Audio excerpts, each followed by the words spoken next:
Yes. So we were discussing that how Arjuna, he said in verse 28 that how basically he was experiencing some symptoms in his body. His body was quivering, his mouth was drying up. In 28th verse, we saw this. Then in 29th, we saw that how his own weapon, his Gandiva bow, was slipping from his hand and his skin was burning. Then in previous verse, we saw that he's saying that he's no longer able to stand there and he's forgetting himself and he is fainting. So yes, he was saying all these things, and he was also saying that I see only causes of misfortune, O Keshava.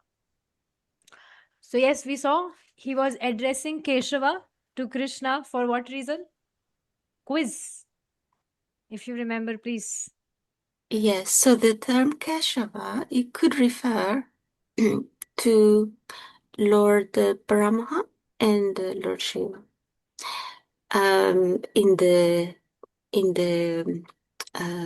phonetics, the sound, but also because he is the killer and destroyer of the demon. I don't Keshi. know his name, but related to Kesha. Is it Kesha? Keshi. Keshi. Hmm. So yes, if you can kill the demon Keshi, or you are the one who is even the maintainer of Lord Brahma and Shiva, then you can also maintain my anxiety. You can also kill my misfortune, actually. He was saying this. So, but it was wrong, because wherever Krishna is, there is no scope of misfortune or inauspiciousness. So, because he was bewildered, that's why he was saying all these things. Okay. So, we will continue now. And I will take quizzes from tomorrow. So, please sing after me. Text 31. Na cha shreyunupashyami Na shashreyo nupushyami hatva svajanama have hatsva savajanam have na kanke na kangshe vijayam Krishna na kanshe vijayam Krishna na cha rajyam sukhani cha. na charamyam shikani cha. Okay, Eunice Mataji. Na cha shreyunupashyami hatva svajanam ahave. Nacha Shreyo Nupashyami Hatva Svajanam Ahave. न कांक्षे विजयं कृष्ण न च राज्यं सुखानि च. Na Kanshe Vijayam Krishna Nacharadyam Sukhanicham. Yes. So see, Arjuna, from verse 28, he is only speaking. It's verse 31 now. So he's telling that how he's feeling, and he's continuing now. He's saying, I do not see how any good can come from killing my own kinsman in this battle.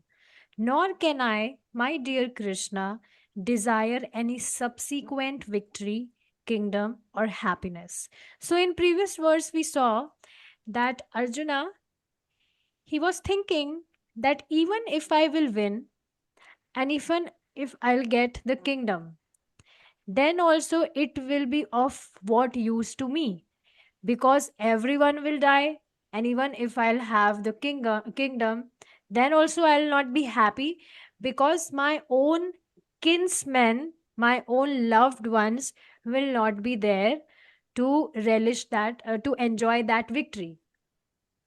So yes, now he's continuing It's written Shre here. Shre means good, or let's say benefit, future benefit. So suppose right now in present, if we do something, we may not see its result right now only in present, but we see its result in future. Then that is called Shreya, future benefit. So for example, if any person, he is living a sattvic lifestyle, suppose he is eating vegan food or healthy food, basically no oily food, no spicy food, he's eating food modern, which is in modern goodness, mode of goodness. So right now he's consuming that simple juicy food, which falls in mode of goodness. But because he can see that if I'll consume this simple food right now, then in future I will have a healthy life, I will be disease free, I will live long. So this is called Shreya, future benefit. That we are doing something in present, but we know that in future I will get its fruits. Same way, if we are preparing for some exam, so we know if I will study right now, then I will clear my exam, and then in future I'll get a nice job. So this is called Shreya, future benefit. Whatever we are doing in present, we will get its fruits in future. So Arjuna now is able to see that Shreya, that future benefit, that I will not get any benefit in future. Even if I will kill my, even if I'll kill the people in the opposing party who are my kinsmen, who are my own kinsmen, then also I will not get any benefit. Why? Because see, it's mentioned in scriptures that any person, if he is fighting in battlefield, he's fighting a battle, then the one who will win and the one who will lose, both will get the same benefit, and they will go in the higher planets like planet Sun. Śrīla Baladeva Vidyābhūṣaṇa will tell this in commentary. Let's see. Having expressed his lamentation, which was unfavorable for knowledge of truth, Tattva Jnana. This is called Tattva Jnana, which is knowledge of truth. Knowledge of truth means Tattva Jnana, which is absolute. I mean, the truth which is real. He now expresses his contrary intelligence, which was unfavorable for knowledge of the truth. What was that? First point is, he was a Kshatriya, he was a warrior. So it is a very duty of a warrior to fight. But he was thinking unfavorable. He was thinking just opposite of it, that, oh no, I should not fight. Second is that battle was dharma yuddha. Yuddha means battle and dharma means righteousness. So this battle was dharma yuddha. It's not something against dharma. It was for dharma. So again, if he will fight for this dharma yuddha, then also he will be benefited. So it was his very duty to fight in this dharma yuddha. There was no any harm in that. It is allowed to fight in dharma yuddha. But you will see today, if we talk about current time, it's not dharma yuddha. You know, people are fighting with other people for no reason, just because they have some envy, or they are thinking other people as their enemies. That's why they are fighting. And actually they are not fighting, they are simply playing games. Because real fight means that you stand in front of your enemy and you fight with weapons like a real warrior. But right now, what people are doing, they are playing games, they are fighting by hiding themselves. They are not fighting face to face like a real warrior. And instead of that, they are killing people through drones. So this is not at all dharma yuddha. This is adharma. People are not fighting any war or any battle. They are simply playing games. So yes, this is not yuddha. A real warrior will fight like, people will fight here in this battle. And third point, what was unfavorable for knowledge of truth, that no one will die. Everyone is a soul and they will simply change their bodies. But Arjuna, because he was lamenting, his uh, heart was filled with lamentation. That's why he was acting in such way. So yes, he was expressing his contrary intelligence, which was unfavorable for knowledge of the truth. Having killed my relatives in this war, Ahave, I do not see any benefit at all. So, yes, you can see it's very interesting that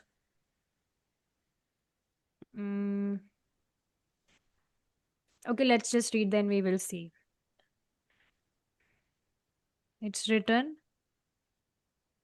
Dvavimau purushau loke surya mandal bhedinau pariv परिव्रात योग युक्तश्च रणे चंभी मुखे hatah. The sannyasi engaged in yoga and the warrior who dies facing the enemy attain the sun planet. Parashar Smriti 3.30. So this is one scripture, and this is also bona fide. But yes, so you can clearly see it's mentioned here that the sannyasi engaged in yoga, sannyasi means yoga means not that physical exercise. Please try to understand. Yoga means meditating on Krishna. That is real yoga. We discussed this.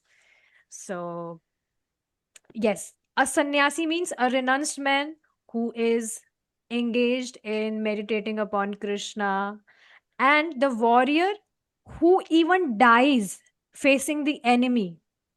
So, he will also attain the same position as sannyasi, that is, he will attain the sun planet.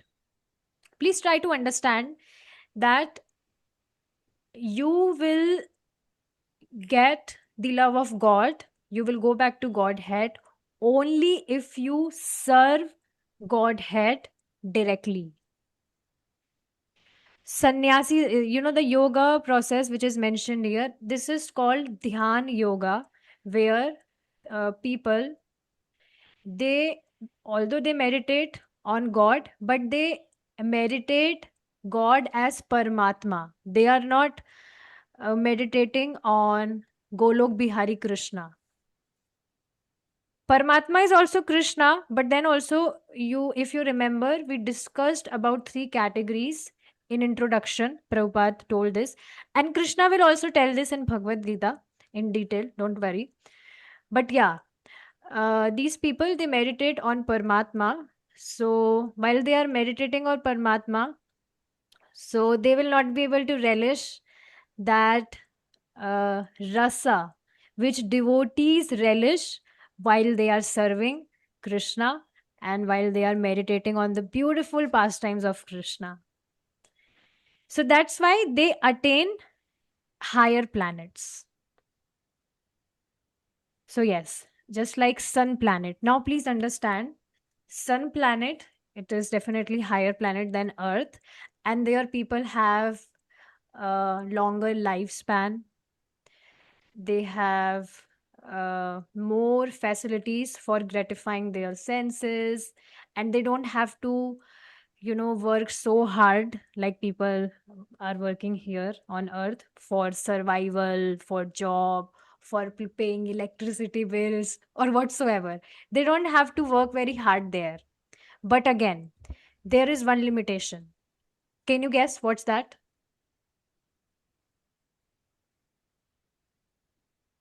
Hmm? It is a material world, and one has to die even if he is on the planet Sun. So wherever a living entity can go in any planet, but if he is in the material world, then he has to die. He will have to leave this body. So again, this is not a very good idea to go on the planet Sun. So yes, okay, let's move ahead now. We see from the scriptures that being killed is beneficial. In the battle, in the war, being killed is beneficial. If one is losing, either one is losing or one is winning, it's beneficial. But killing, Arjuna is saying this, but killing my relatives is not at all beneficial for me. Now, why is he saying this? See, if the Sandhi is analyzed to form the word Ashvajanam, then the meaning is, since killing non-relatives has no benefit, how much more sinful will it be to kill relatives? Now understand this. Arjuna is thinking that if I am killing any person, then I am engaging in violence. So this is not good. I'm not able to see any future benefit. Plus, okay, if suppose Krishna quote this verse that even uh, if you are killing them or even if you are being killed, so then you will get sun planet, you will attain the sun planet. So now Arjuna is thinking, he's saying that, okay, if I will kill my relatives,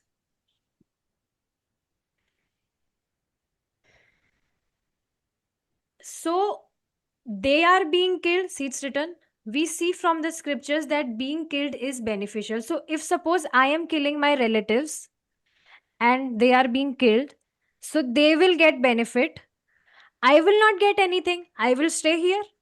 They will get benefit and they will attain sun planet if I will kill them, and I will remain here. So yes, he's saying this.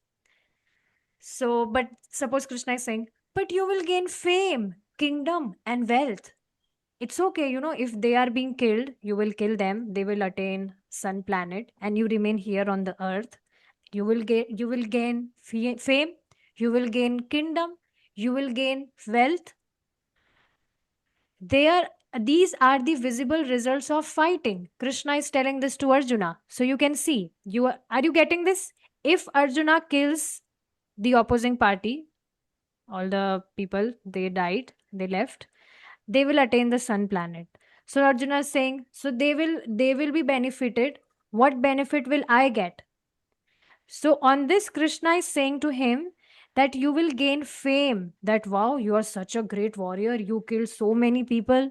You will also gain a kingdom, you will gain wealth. So these are the visible results of fighting. So on this, Arjuna is saying, I do not desire these things. I don't want any fame or kingdom or wealth. Because of giving up desire for wealth, for kingdom and wealth, I have no interest in gaining victory to attain it. So now, if I don't want kingdom or fame or wealth, then I also have no desire to gain victory on this war. Just as a person who has lost interest in food has no interest in cooking. So, suppose you are on Ekadashi fast, so you will not eat anything today. So, will you cook anything today? You will say, no, I will simply eat fruits. What is the use of cooking? Today is my fast. Or if you are not hungry, suppose you are not feeling hungry, then also you will not cook. So yes, same way Arjuna is saying that if I have no desire to attain any kingdom or wealth or fame, then what will I do? I mean, then I also have no interest in gaining victory. He's saying this. Therefore, living in the forest would be a more commendable means of maintaining my life. Now, see, he is saying just opposite. We uh, discussed this point that Arjuna was a Kshatriya. He is a warrior. And for a warrior, it is impossible to live like a Brahmana. So, Brahmana can live like this. They can, live in the forest or maybe somewhere not in the forest. They can live somewhere uh, and they can survive by, they can survive on donations from other people. Brahmanas are like this. Their duty is to read scriptures and discuss scriptures with others, and they do not do any job or something for their survival. They get donations. So, Brahmanas can live like this, but for a Kshatriya, it's not possible to live on donation because they have Ishvara Bhav. Or, in other words, you can say they have this ego that why will I live on someone else donation or someone else offering? I am capable, I can earn myself, I can do things by myself. So they have such ego within, so they can never live like this. So Arjuna, he was saying all these things in sentimentality, but he doesn't mean it, because kshatriyas are like this only. They can never live a simple life like brahmana. Simple means like, you know for the survival, they are living on others donation or others help. No, their tendency is to help others. They never take help from others. Their tendency is they will help others. They may give donations to others or something like that, but they cannot live like this, what Arjuna was saying here. And Krishna very much knew it, so he will tell this to him later. And you won't believe, Krishna will chastise Arjuna. And when Krishna is chastising Arjuna, so that chastisement is for us. So be ready. Krishna will chastise very soon to everyone. Yes. Okay, let's see the purport now. Without knowing that one's self interest is in Vishnu or Krishna, conditioned souls are attracted by bodily relationships, hoping to be happy in such situations. So you can see the situation of Arjuna. He was attracted by his bodily relationships, his kinsmen, his lovely family, etc., etc. So yes, and he was not thinking about his self interest. Do you remember we discussed the meaning of real selfishness? That what does it mean to be selfish? That is to know about one, to understand the real meaning of oneself is selfishness. So, real selfishness is that we keep our self interest in Krishna. But without knowing that, conditioned souls are attracted by bodily relationships, hoping to be happy in such situations. So, see, one should understand this. This material world means everything is temporary here. We cannot hold things or people for always here. Temporary means temporary, it cannot be permanent. But you know why we have this tendency of holding things, or assuming that may everything stay with me for always? Because we are eternal beings. So that is why this is our very tendency that we desire like this, that whatever I possess or whatever relationships I have, may that be there with me for always, for eternal time, because we are eternal beings. So this desire is not wrong, but imposing this desire on wrong things or wrong relationships is wrong. So this is very beautiful point, that because we are eternal beings, that's why it is our very tendency to see things that way. But it is not possible because this is material world and everything is temporary here. In such a blind conception of life, they forget even the causes of material happiness. Arjuna appears to have even forgotten the moral codes for a Kshatriya. So, see, we discussed he was a Kshatriya and it was his very duty to fight. But now, because of this blind conception of life, he even forgot the moral codes for a Kshatriya. It is said that two kinds of men, namely the Kshatriya who dies on the battlefront and the person in the renounced order of life who is absolutely devoted to spiritual culture, are eligible to enter into the sun globe, which is so powerful and dazzling.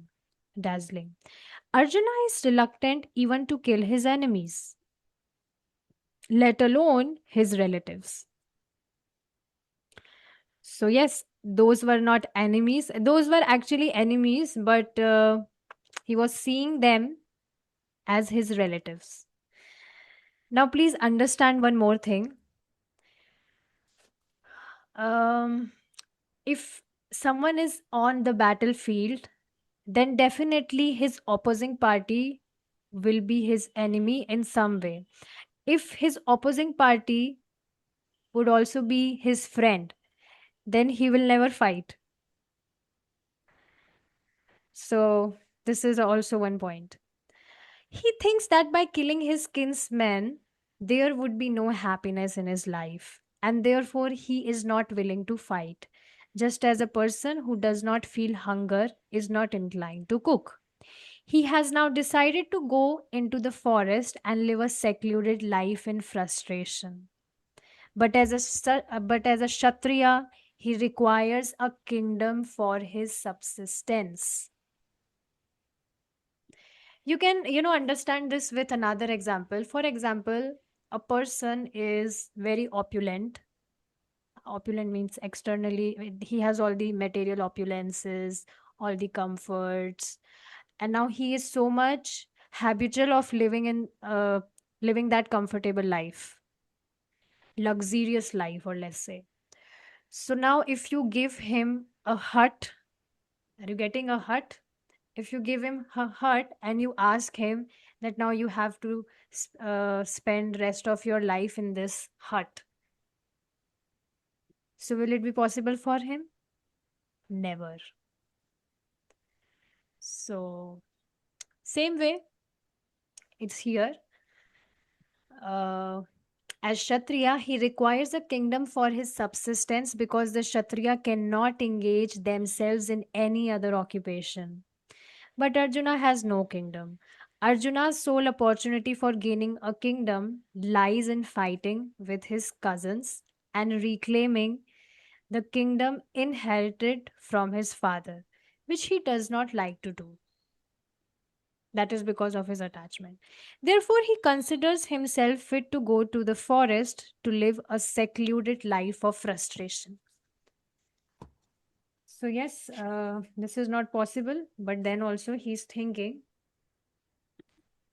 and he will also continue saying many verses now. Means he will give all justifications that, oh Krishna, see, my decision is right. I should not fight. You please understand. So he will give all his justifications of how he is right in all ways, and he will make all the possible excuses so that he may not fight. And Krishna, seeing him, he's just smiling. He's not reacting anything. Krishna is just looking at him, smiling at him, and hearing him, whatever he's speaking. We'll see this in further verses. Okay, now with this, we have completed this verse.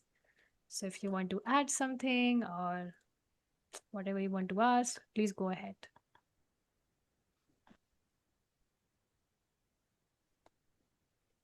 I listened to the recordings that I missed, and I really like how you mentioned about selfishness really being about the true self. Yes, so You know. you should be a number one selfish person. Yeah, Everyone yeah. should be as number one selfish person of this world. Mm. I was really reflecting on this point. I saw a reel of a devotee where he was mentioning that what does it mean to take revenge. To take revenge means that you progress even more. If someone did something wrong with you, someone deceived you, cheated you in some way, so real revenge is that you do not withdraw yourself from good things, or the things which uplift you in your life. The real revenge is that you progress even more in your life. Now you Mm. intensify your practices even more. So I really liked this point, and I was reflecting on it that yes, we should understand the real meaning of selfishness, and we should be selfish number one. So, yes. Anything else? Yes, Hare Krishna Mataji. Hare Krishna. I was wondering about a couple of things.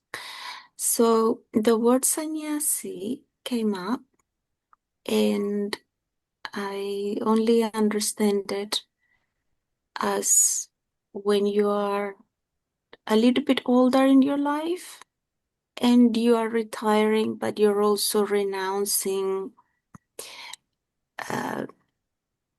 just superficiality, and you just trying to devote yourself to the Lord, and preparing to leave this planet. Is that correct, or is there another meaning in this context, in this story? See, the real meaning of sannyasi means that you have completely renounced and you are completely dependent on Krishna, even for food, for shelter, for everything. And you mentioned about old age. So generally people take sannyas in old age because they practice bhakti throughout their life, and because it's a journey. So as a person, he keeps on serving Krishna. He keeps on serving Krishna, and at one point, when he's convinced that my only shelter is Krishna, for my survival I don't have to depend on others, do any job, or sannyasis don't even cook food. They are completely renounced and they survive on madhukari. Madhukari means they beg food from other people, and they eat like that. So this is the real meaning of sannyasi, but definitely this is something very typical. Also, he is not thinking about anything else from his speech, from his body, and from his mind. He is only serving Krishna. So, this is the real meaning of sannyasi. Yeah, that's making sense now. And then the other, there was a two-word um, um, uh, sentence, tattva. Tattva Gyan. Yes, yes. So the jnana is the knowledge, and so the tattva, I need to understand it a little bit more because, like, when we recite prayers before our bhakti, our hearing, we have Panchatattva names, the Panchatattva. So I don't know if the Panchatattva is the five truths, but I was wondering also about Vishnu Tattva, because and even Vishnu came up as we said Vishnu or Krishna. So do you know this concept? So tattva means absolute, and it can be used for, because Krishna is absolute truth, and whatever knowledge we get from scriptures means bona fide, in bona fide way, which is directly coming from Krishna, that is called tattva jnana. So tattva means absolute, and absolute knowledge is that we are fragmental parts of Krishna. So whatever Krishna desires, whatever Krishna's instructions are, we follow that. That is knowledge of truth or tattva jnana. And panch tattva means, so absolute panch tattva means, you should know that panch tattva, they are associates or incarnations of Krishna only. Chaitanya Mahaprabhu is Krishna, Nityanand Prabhu is Lord Balram, who is manifestation of Krishna only. Then Advait Acharya is Lord Vishnu. Gadadhar Pandit is Srimati Radharani, which is non-different from Krishna. She is internal potency of Krishna. And then comes Narad Muni. So, yes, these are associates and these are absolute. Narad Muni is Ansha avatar of Krishna. Ansha avatar means when Krishna gives some potency to his jiva, to the jiva. So Narad Muni is Ansh avatar of Krishna. He is not God, but he is not conditioned like us. He's Parshad of Krishna and he's Ansh avatar of Krishna. Krishna has given him some potencies. So he is free to preach anyone throughout this material universe. And that way he makes jivas, other conditioned souls, capable that they may go back to Godhead. They may go back to Godhead, to Krishna, just like we saw the example of Mrigari, if you remember. Mrigari, the hunter, who was killing animals. Another example comes of Nal Kuver and Manigriv. So, Krishna, when he was performing Damodar Leela, you will read this in Krishna book. I read this story just today. So, Nal Kuver and Manigriv was the sons of Kuber. Kuber is a demigod. So, they were naked and they were bathing in river with some girls. And they were intoxicated.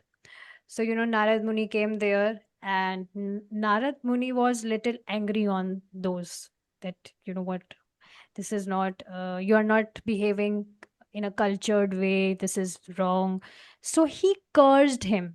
But his curse was his benediction. You know what curse he gave to him, to them? He said that now you will become trees for thousands of years And one day after thousands of years, Krishna will liberate you, and then you will get liberated, you'll go back to him. So yes, in Damodar Leela, if you remember, Arjuna trees, there were two trees, and Krishna, he was crawling on the ground, and then while crawling on the ground, he broke those trees. I mean, those trees fallen down, and that way those two people, uh, Manigriv and Nal Kuber and Manigriv, they were freed. They got free from those trees. So yes, like this, Narad Muni, he liberates conditioned souls in that way. Yeah. In your meetings that you prepare for the kids, you shared the image, very beautiful.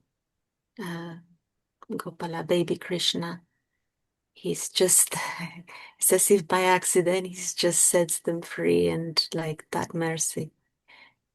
It's a very lovely image. Yes. So Okay. it's very beautiful.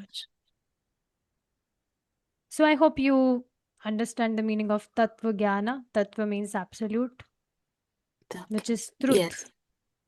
And Jnana means knowledge. Yeah, thank you so much. Yeah, and actually, it's good that you're mentioning this, because it is like we have that, those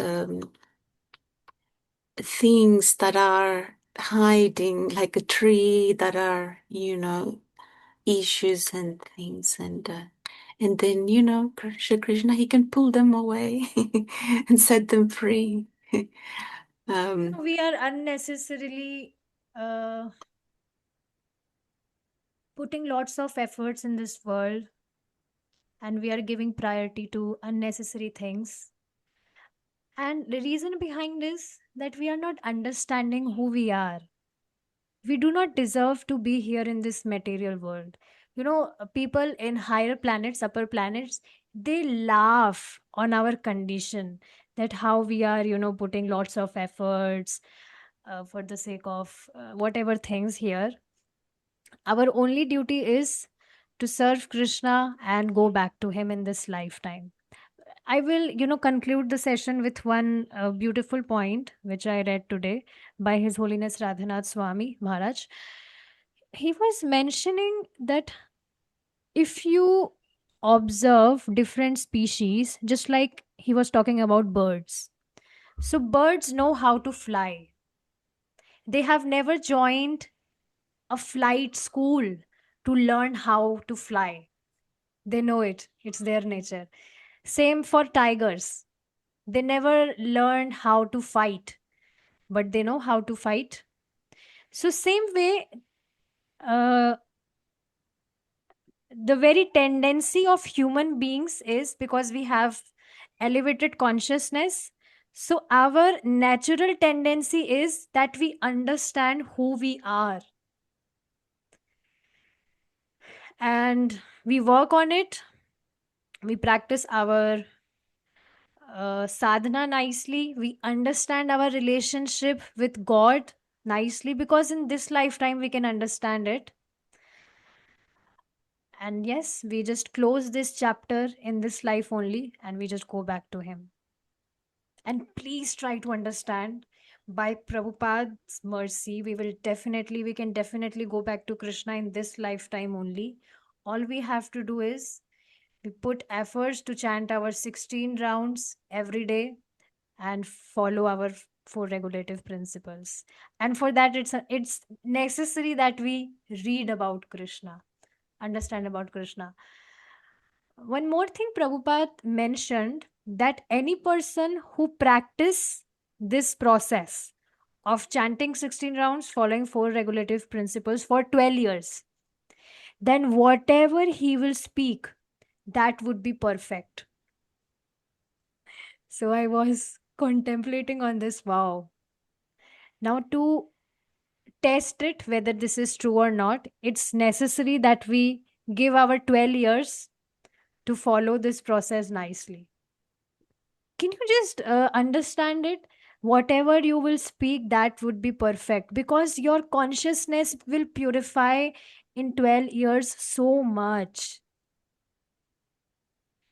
Whatever external things, false ego or whatever things are troubling us, that will no more trouble us in just 12 years.